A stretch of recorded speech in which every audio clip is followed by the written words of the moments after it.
startled by the glow of the rekindled fire. Well, well, little brother. I swear you've doubled in size since the harvest. Eyvind felt a huge grin spreading across his face. Eirik, you're home.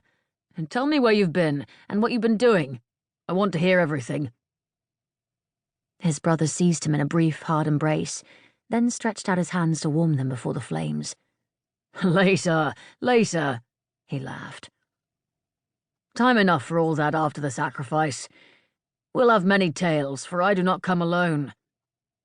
Håkon is here too, Eyvind asked eagerly.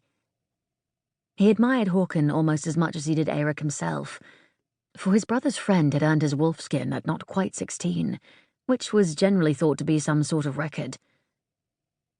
Håkon and others, Eirik said, suddenly serious.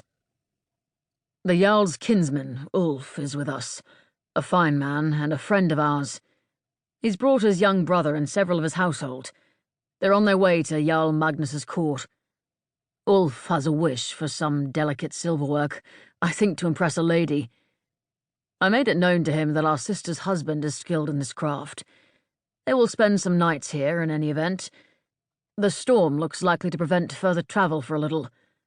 The Jarl himself was urgent for home. He has a new son, bred when we came back from the spring Viking. He has gone ahead, but we have time before we must join him. He will not set out again before spring seeding is attended to. He glanced at his brother, and his tone changed. Eyvind, I've a favour to ask you. What?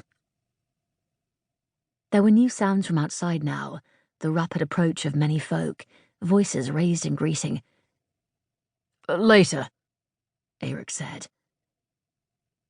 Eyvind asked him no further questions, though it was hard to wait. Eirik was his hero. Eirik was a Wolfskin.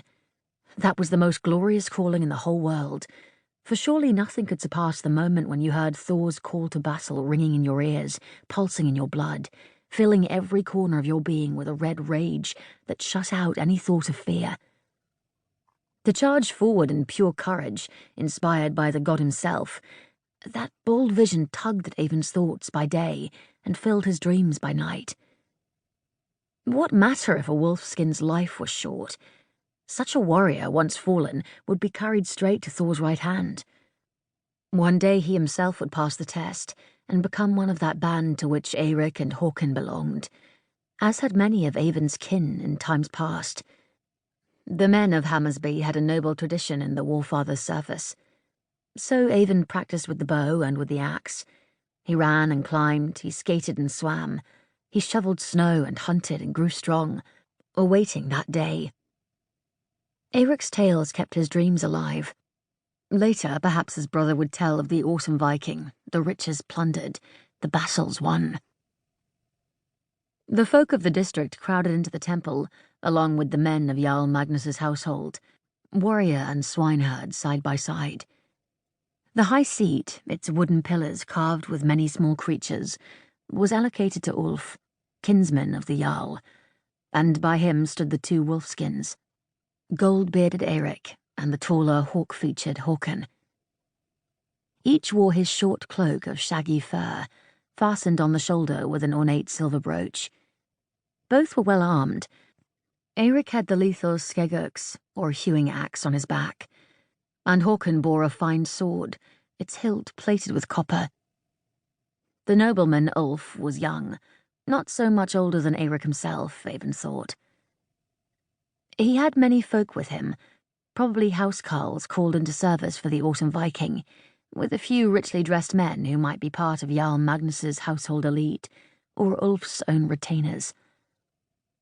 Eyvind's eldest brother, Karl, began the ceremony, his solemn features glowing warm in the fire's light. Eyvind was pleased with that fire. The smoke was rising cleanly through the roof opening to disperse in the cold air outside. Karl was no warrior. His choice had been to stay at home and husband the land, his brother's portions as well as his own. It was a decision that, in hindsight, had been both wise and prudent, for their father, Halvard Karlsson, had died in his prime, falling nobly in the service of the old Jarl, and leaving